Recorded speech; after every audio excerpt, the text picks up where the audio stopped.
हमारा डॉक्टर बहुत एकदम मस्त रहा। बस इसमें एक ही कमी है, जब ये मेरे पास आना बंद हो जाता है तो फिर ये रोज 100 ग्राम वजन बढ़ा लेता है। इनको कोई प्रॉब्लम नहीं है, इसीलिए मस्त रहते हैं, ना बीपी है, ना शुगर है, ना थायराइड, ना अस्थमा, ना आर्थराइटिस। एक बार इनको भी यूरिक एसिड बढ़ गया था, तो इनको भी हमने गोखरू का पानी पिला के चंद्रप्रभा गोक्षरा दे दिया, 1 सप्ताह में यूरिक एसिड ठीक। बोले स्वामी ये तो जोरदार मामला है। तो ये जो आपको चीज़ें देते हैं, एक बेटा मिला मुझसे सुधांशु, बोले स्वामी जी मैं स्वर्ण शिलाजीत लेता हूँ और दिन भर ऐसे भागे फिरता हूँ, मैं 18 घंटे थकता ही नहीं। कल पूज्य आचार्य बालकृष्ण जी मेरे से कहने लगे, बोले कोई प्रसाद दे गया कफ कोल्ड का, और बोले थोड़ा टेम्परेचर भी आ गया, और दिन भर फंक्शन कार्यक्रम। तो बोले मैंने उस इम्यूनोग्रिट गोल्ड खाली, पता ही नहीं वो कहाँ गया। सर्दी जुकाम बुखार कमजोरी कुछ नहीं, पता ही नहीं, एकदम घोड़े की तरह दौड़ रहा हूं। ये ऐसी ऐसी चीजें हैं। इम्यूनोग्रिट का कहाँ किया था बताना डॉक्टर साहब। इम्यूनोग्रिट है जो हमारी बेसिक इम्यूनिटी है उसको कैसे मॉडिफाई करता है। हाँ, ये जरा सुनना गौर से। 1-2 गोली सुबह इम्यूनोग्रिट खा लो तो जिंदगी में कभी सर्दी जुकाम बुखार कमर दर्द ये दर्द वो दर्द, पूरे शरीर में जो वात पित्त कफ त्रिदोषों का इंबैलेंस होता है ना, 2 है इसमें। एक तो है इम्यूनोग्रिट गोल्ड, उसमें स्वर्ण भस्म, एक बिना गोल्ड वाली वो भी बहुत फायदा करती है। तो जो बहुत ही खराब हालत हो तो इम्यूनोग्रिट गोल्ड ले लेना, जैसे पूज्य आचार्य बालकृष्ण जी बता रहे थे कल। नहीं तो इम्यूनोग्रिट से काम चल जाता है।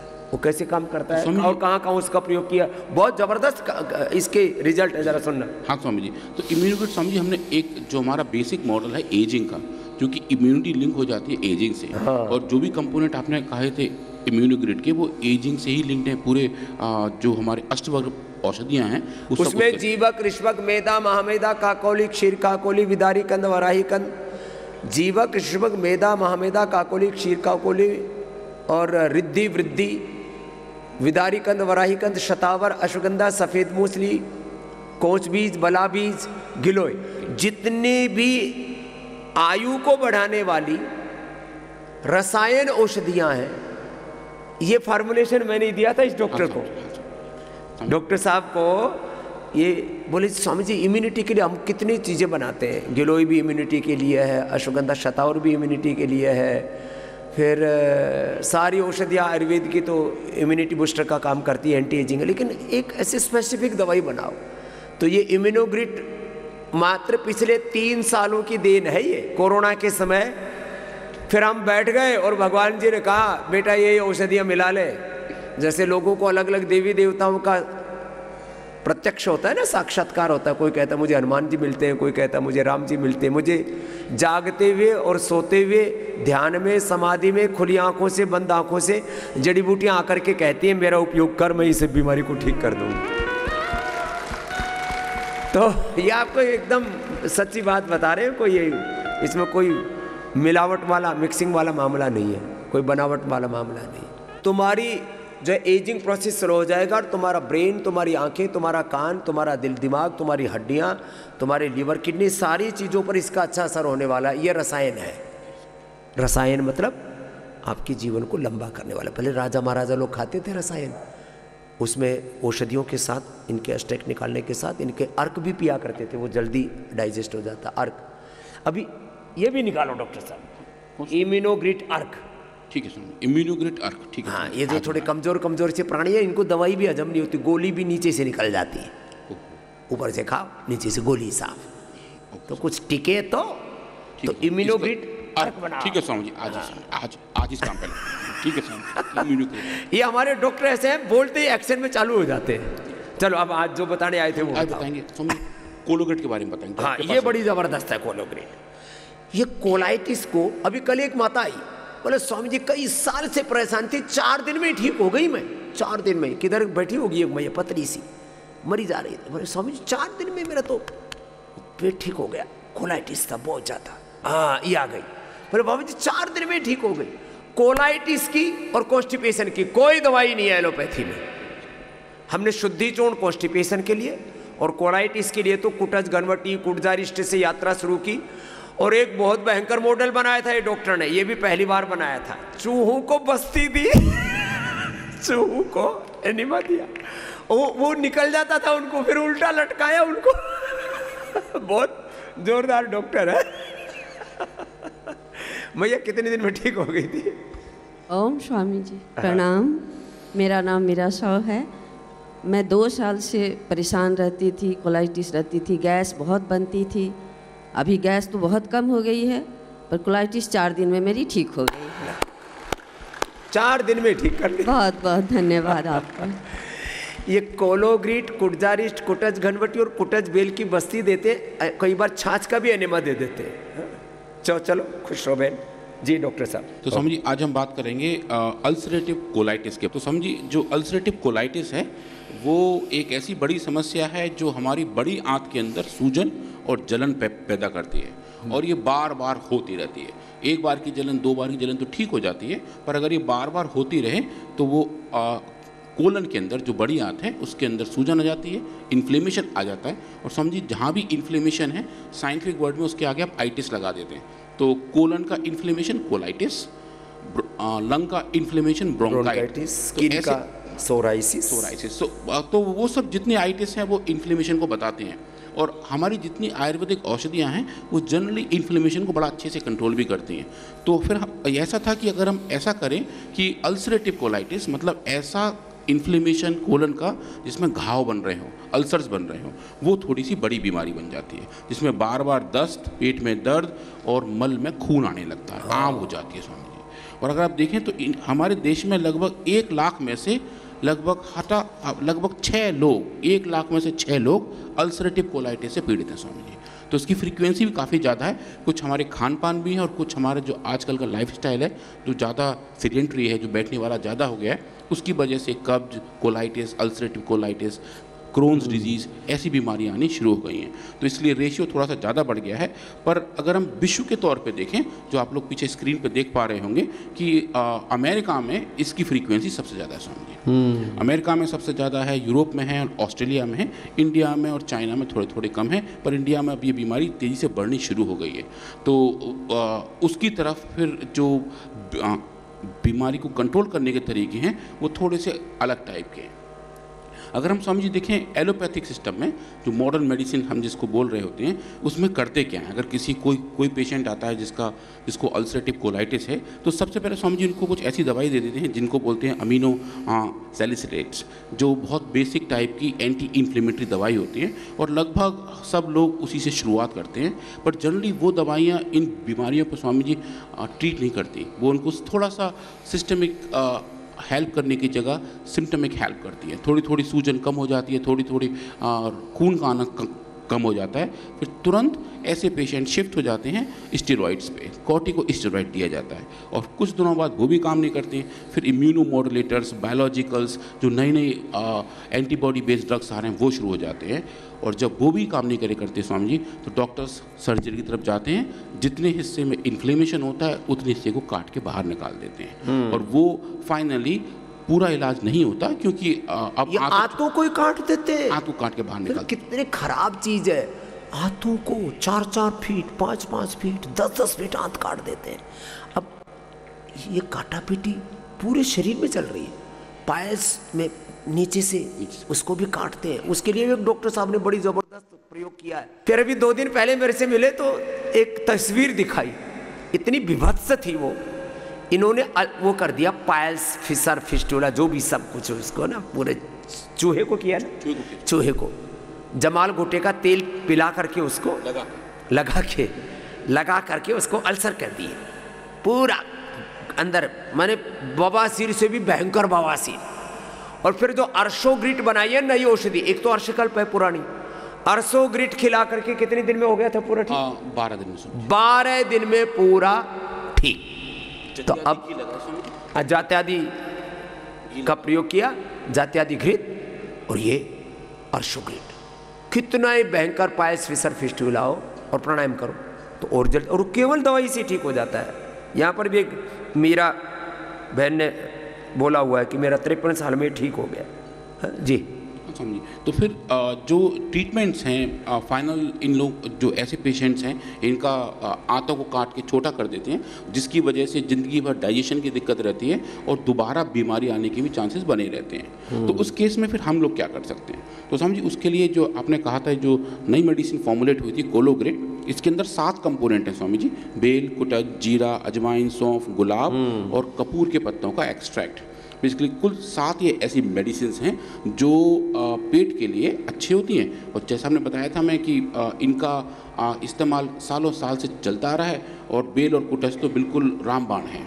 पर इसमें स्वामी जी सबसे बड़ा चैलेंज ये होता है कि इन सब दवाइयों को मुंह से खा रहे होते हैं। हाँ। और मुंह के बाद हमारा ईसोफेगस है, स्टमक है, उसके बाद छोटी आंत और बड़ी आंत। यात्रा लंबी है। हाँ, बहुत लंबी यात्रा है। तो दवाई को वहाँ पहुँचते पहुँचते हमारी कई घंटे लग जाते हैं और बॉडी उसको अपने हिसाब से मॉडिफाई करके एब्जॉर्ब कर लेती है। हाँ। तो इसीलिए आपने कहा था कि इस केस में बस्ती बहुत अच्छी काम करती है, क्योंकि आप वहीं डिलीवर करते हो जहाँ उसकी ज़रूरत है, बड़ी आंत के अंदर। तो समझिए इसको फिर हम लोगों ने सोचा कि क्यों ना हम कुछ ऐसा करें कि इन दवाइयों की डिलीवरी उसी जगह करें जहाँ इसकी सबसे ज़्यादा ज़रूरत है। पर लेकिन रास्ता बहुत लंबा है। तो उस खेल में स्वामी जी हमने ऐसा देखा कि आयुर्वेदा का एक अपना कॉन्सेप्ट है हमारे पास, मॉडर्न मेडिसिन का अलग कॉन्सेप्ट है, और तीसरा concept Swami ji modern science का है। जो साइंस है वो पैरेलली पिछले 200-300 साल से बहुत डेवलप हुई है। तो एक ऐसा आइडिया जो मॉडर्न साइंस ने मॉडर्न मेडिसिन को दिया, उस आइडिया का थोड़ा सा इस्तेमाल हमने आयुर्वेद में किया। और स्वामी जी ये आयुर्वेद के इतिहास में पहली बार किया गया। तो इसमें इसकी कोटिंग ऐसी की गई भी, ये ऊपर खुलती ही नहीं है दवा। वो जो वहाँ का एसिड, वो जो वहाँ का जो पूरा इन्वायरमेंट है उसमें ये खुलती नहीं है। हाँ स्वामी जी। ये जाकर के स्टोमक में, इसोफेगस में, छोटी आंत में वहाँ खुलती नहीं है, ये जाकर के बड़ी आंत में खुलती है। ऐसी इसकी कोटिंग की गई। पहली बार आयुर्वेद में प्रयोग किया। एलोपैथिक में स्वामी जी ऐसे काफ़ी सारे ड्रग्स हैं, पर आयुर्वेद के क्षेत्र में हमने पहली बार किया कि हमने एसिड रेजिस्टेंट कोटिंग की। तो एसिड का क्या मतलब हुआ कि हमारा जो स्टमक है उसके अंदर बहुत ज़्यादा एसिड रहता है। इतना भयंकर एसिड होता है, यदि अंगुली भी डाल दो तो नाखून को भी गला दे। जो लोग स्वामी जी मीट खाते हैं, वो उंगली जैसे तो हुआ ना, जो चिकन खा रहे हैं, मटन खा रहे हैं, हमारा पेट उसी को डिज़ोल्व कर ही रहा है। तो वो जितना भी ऐसे कंपोनेंट हैं वो एसिड में डिज़ोल्व हो जाते हैं। वहाँ पीएच जो होता है, पीएच लगभग 2 के आसपास होता है। तो हमने ऐसा ये इसके ऊपर कोटिंग प्लान किया कि ये जो गोली है वो स्टमक में उस पीएच पे घुलेगी ही नहीं। पर अगर हम इसको हायर पीएच पे जाएंगे, जो हमारे आंतों में होती है लगभग 7 से 8 के बीच में, तब ये पहली बार डिज़ोल्व हो जाएगी। तो बेसिकली हमने क्या कर दिया स्वामी जी, हमने इस गोली को एक तरीके से टारगेट कर दिया कि ये वहाँ पहुँचेगी जहाँ इसकी ज़रूरत है, और वहाँ जाके ही अपनी दवाइयों को खोल के पूरे अंगों को दे देगी। तो ये जो पूरा प्लान था स्वामी जी, ये हमने पहली बार ट्राई किया था, और इसके रिज़ल्ट बहुत एक्साइटिंग आए स्वामी जी, और वो मैं आपको स्क्रीन पर भी थोड़ा दिखाता हूँ।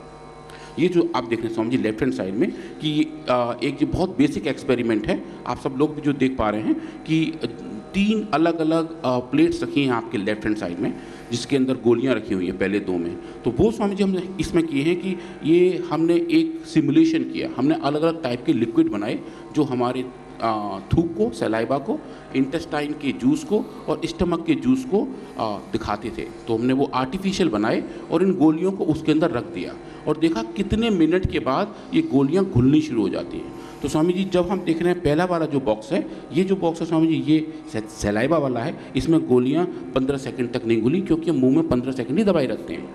पर हमारे पेट में, स्टमक में दवाइयाँ लगभग 2 घंटे रहती हैं, 120 मिनट तक। तो स्वामी जी स्टमक वाले फेज़ में भी 2 घंटे तक ये गोलियां ज्यों की त्यों बनी रही। पर जैसे ये शिफ्ट हुए हम ऐसे फ्लूइड में, जो हमारे आंतों का लिक्विड है, इंस्टेंटेशनल फ्लूइड है, वहाँ समझिए 2 घंटे के अंदर गोलियां पूरी घुल गई और एक बहुत ही सिंपल सॉल्यूशन तैयार है। तो वो जो पूरा कॉन्सेप्ट लेकर चल रहे थे स्वामी जी कि ये जो दवाइयाँ हैं ये वहीं जाके डिलीवर होंगी जहाँ की ज़रूरत है, ये क्लियरली हमने एक एक्सपीरियो एक्सपेरिमेंट में दिखाया, और ये पाया कि वास्तव में ये दवाइयाँ नाव अब तैयार हैं उस फॉर्म में डिलीवर होने के लिए जिसमें इनकी ज़रूरत थी। अब स्वामी जब औषधियाँ वहाँ पहुँच तो गई, पर वहाँ जाके वो करेंगे क्या? तो वो जो स्टडी है वो फिर हमारी इन विट्रो बायोलॉजी टीम ने आगे बढ़ाई और ये दिखाया कि जो बेसिक इन्फ्लेमेशन है, जो अलग अलग बैक्टीरिया की वजह से आंतों में इन्फ्लेमेशन आते हैं, जो सूजन आते हैं, क्या हम उनको अलग अलग तरीके से कंट्रोल कर सकते हैं। और स्वामी जी कल भी जैसे हम बात किए थे साइटोकाइंस के बारे में, तो वो जो साइटोकाइंस हैं वो आंतों में भी आते हैं और वो भी इन्फ्लेमेशन को आगे बढ़ाने का काम करते हैं। तो समझिए हमने जो 3 बड़े साइटोकाइंस हैं, 2 बड़े साइटोकाइन और एक उनके master regulator TNF alpha, IL-6 और NF कापा बी, इन सब के लेवल को भी नापा और देखा क्या कोलोग्रेट इन साइटोकाइन को कंट्रोल करता है, क्योंकि अगर साइटोकाइंस को कंट्रोल करेंगे तो इन्फ्लेमेशन भी कंट्रोल होगा। तो स्वामी जी अगेन इस वाले केस में भी कोलोग्रेट ने जो हमने दवा बनाई थी, तीनों साइटोकाइन को डोज डिपेंडेंट तरीके से कंट्रोल किया स्वामी जी। तो ये एक बहुत अच्छी फाइंडिंग थी कि हम दवा को वहाँ पहुँचा पा रहे हैं जहाँ ज़रूरत है और जो बीमारी का प्राइमरी कारण है उसको एड्रेस कर पा रहे हैं। तो ये हमें दिख गया, अगर ऐसा हम करेंगे तो इन्फ्लेमेशन को काबू कर पाएंगे, जो कोलाइटिस का प्राइमरी रीज़न है स्वामी जी। और उसके बाद हमने ये देखा कि अगर जो इन्फ्लेमेशन आंतों के अंदर होता है उसमें स्वामी जी थोड़ा सा अलग टाइप का फिजियोलॉजी होता है।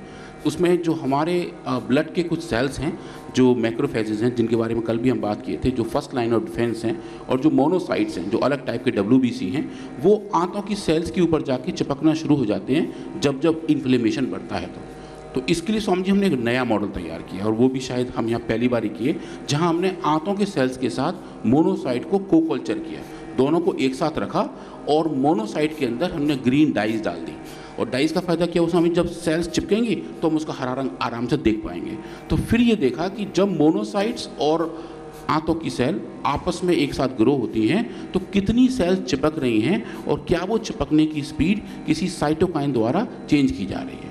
तो समझिए बेसिक एक्सपेरिमेंट ये था, इन्फ्लेमेशन को कंट्रोल कर रहे हैं और इन्फ्लेमेशन की वजह से जो 2 सेल्स आपस में चिपकती हैं क्या वो अलग अलग हो सकते हैं। और समझिए ये रिजल्ट बहुत एक्साइटिंग आए थे।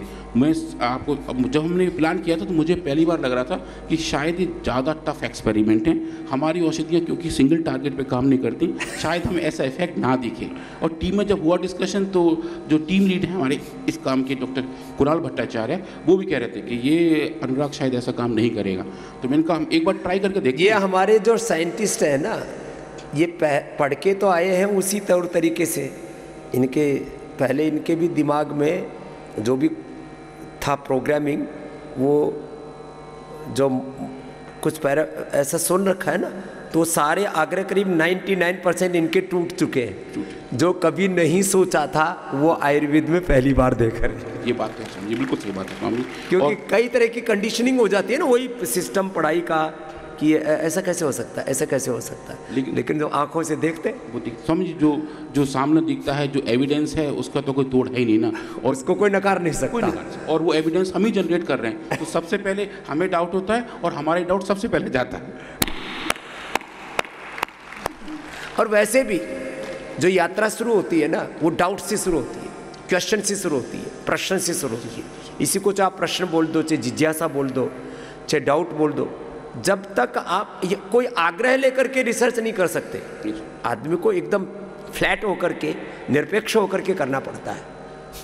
तो स्वामी जब हमने ये देखा कि ये जो मोनोसाइट्स हैं जो हमारी आंतों की सेल्स पर चिपक रहे हैं, क्या वो चिपकने की स्पीड और चिपकने का कारण वो दोनों कोलोग्रेट डोज डिपेंडेंट तरीके से कम करता है। स्वामी जी उसने वैसा ही किया और एक लेवल आगे जाकर हमने देखा कि आंतों की सेल के अंदर जो अलग अलग जीन एक्सप्रेशन है, जो अलग अलग साइटोकाइंस के और फंक्शनैलिटी को कंट्रोल करते हैं, उन जीन के लेवल पे भी चेंजेस हमें मिले स्वामी जी। और कोलोग्रेट ने IL-8 और IL-1 बीटा इन दोनों की जीन एक्सप्रेशन को भी कंट्रोल किया, जो ये बताता है कि सेल्स अब तैयार थी इन्फ्लेमेशन से खुद लड़ने के लिए और इन्फ्लेमेशन के जो बेसिक कारण हैं उनको भी रेगुलेट करने के लिए स्वामी जी। तो ये स्वामी जी एक बड़ी वाली फाइंडिंग थी और इसको लेकर हमारी पूरी टीम बहुत एक्साइटेड हो गई थी। फिर स्वामी जी एक बेसिक एक्सपेरिमेंट हमने और किया जो हम जनरली चूहों में करते हैं। इस बार पहली बार ये एक्सपेरिमेंट हमने सेल लाइन्स में किया। चूहों में समझिए क्या करते हैं, कुछ ऐसे केमिकल होते हैं जो जिसको बोलते हैं डेक्स्ट्रॉन डाइसोडियम सल्फेट, वो चूहों को देख के उनके अंदर अल्सरेटिव कोलाइटिस पैदा की जा सकती है। उनको पिलाते हैं तो उनकी आंतों में दिक्कत आ जाती है, वही सिम्टम आते हैं। ये पहले जानवरों को, जो भी एनिमल्स हैं, उनको बीमार करते और बाद में उनको ठीक करते हैं। ये एक जनरल उसका वो है, प्रोटोकॉल है। हाँ, तो कोलाइटिस की आपने कोलाइटिस की इस बार चूहों की जगह हमने वो काम ह्यूमन कोलन सेल लाइन्स में किया। जो आदमियों की बड़े आंत की सेल्स हैं, उन सेल्स के ऊपर जब हमने जो DSS दिया तो उसके अंदर बहुत सारे सेल्स मर गए। जो एक्सपेक्टेड था कि दैट शोज़ कि वहाँ पे उस कंपाउंड की टॉक्सिटी है, पर उन पूरे प्रोसेस में जब हमने इनको दिया और साथ साथ में कोलोग्रेट दिया तो स्वामी जी उसमें हमने डोज डिपेंडेंट रिकवरी देखी, मतलब सेल्स मरने बंद हो गए और एक डोज पे जाके एक भी सेल नहीं मरा, मतलब पूरी तरह से विजय। बोल सकते हैं। और फिर ये देखा स्वामी जी, ये जो सेल मर रहे थे वो उन सेल्स के ऑक्सीडेटिव स्ट्रेस की वजह से मर रहे थे, उनके अंदर बहुत सारा ऑक्सीडेशन हो रहा था और सेल्स की डेथ होनी शुरू हो चुकी थी। फिर हमने देखा कि जब कोलोग्रेट को दिया गया था, जिस डोज पे सेल्स बचाए थे उसी डोज पे ऑक्सीडेटिव स्ट्रेस भी कम हुआ था। तो ये आपस में Swami ji cause and effects आ गए थे कि ऑक्सीडेटिव स्ट्रेस की वजह से सेल्स मरे थे और वो ही कोलोग्रेट ने डोज डिपेंडेंट तरीके से बचा लिए थे स्वामी जी। और फिर स्वामी जी आपके आशीर्वाद से हमने इस पेपर को पब्लिकेशन के लिए भेजा और Swami ji I am very happy to and proud to say कि एक बहुत बड़ा जर्नल है इस फील्ड का, फार्मास्यूटिकल्स, उसमें स्वामी जी ये इसी रूप में प्रेस में आया है और ये अब पब्लिश हो चुका है। तो ये कोई भी रिसर्च आपके उसके प्रोटोकॉल्स होते हैं बड़े ज़बरदस्त वाले, वो 100% आप उन प्रोटोकॉल को फॉलो करते हैं तभी आपकी रिसर्च या रिसर्च पेपर एक्सेप्ट होता है। तो इंटरनेशनल जो टॉप इम्पैक्ट के जर्नल्स हैं उन्होंने इस रिसर्च को एक्सेप्ट किया। इसमें Swami ji 3 round of review हुए थे, जो लोग पढ़ रहे होते हैं इसको बताते हैं कि उनको इसमें कौन कौन से क्लैरिफिकेशन और चाहिए। तो स्वामी जी इसमें काफ़ी बैक एंड फोर्थ हम लोग करते हैं और डेटा जो वो मांग रहे होते हैं वो बताते हैं, अपने एंड से कुछ और भी ऐड करते हैं, बट फाइनली स्वामी जी ये डेटा बहुत अच्छा था और आजकल ये अच्छे से फॉलोअप भी हो रहा है। कुछ आई थिंक 5-6 हज़ार अलग अलग पेपर्स ने इसको खुद अपने काम में साइट किया है, ये बताने के लिए कि ये पेपर। अच्छा, पतंजलि के जो पेपर्स हैं, जैसे अब अश्वगंधा के ऊपर विवाद, उसने कुछ गलत लिख दिया अखबार ने, तो उसी पेपर की साइड पर जा करके उसका विरोध करने के लिए लोग पतंजलि के रिसर्च को कोट कर रहे थे। ये बड़ी बात है कि आज जो पतंजलि काम कर रहा है, वर्ल्ड के टॉप साइंटिस्ट, कितने लोग हमारे रिसर्च पेपर क्या है इसका जो पढ़ते हैं, फिर उनके कितने क्या रिव्यू होते हैं, क्या होता है, ज़रा उसके बारे में बताओ। स्वामी जी हमारे जो अब तक पेपर पब्लिश हुए अगर हम देखें तो लगभग कई लाख लोगों ने उसको पढ़ा हुआ है और कई हज़ार लोगों ने अपने रिसर्च पेपर में हमारे पेपर्स को साइट किया हुआ है, मेंशन किया हुआ उसके आधार पर उन्होंने अपनी आगे की रिसर्च जोड़ी है और बताया अब तक ये काम हो चुका है, अब हम ये काम कर रहे हैं। तो बेसिकली जो हमारा अब का काम है वो खुद के लिए तो है ही है और जो टीम है उनके लिए भी फंडामेंटल बेस का काम करता है स्वामी जी। माने वर्ल्ड के जो टॉप साइंटिस्ट हैं, रिसर्चर्स हैं, अब वो पतंजलि के रिसर्च को इग्नोर करना तो बहुत दूर की बात रही, उससे प्रेरणा ले रहे, इंस्पिरेशन ले रहे, उससे सीख ले रहे। यही तो था भारत का विश्वगुरु होना, कि भारत से सीखे पूरी दुनिया। तो वो सिखाने का काम भी हमारा PRI कर रहा है। और माने सामान्य रूप से लोगों का बहुत ज़्यादा इंटरेस्ट नहीं होता छोटी मोटी पेपर्स में।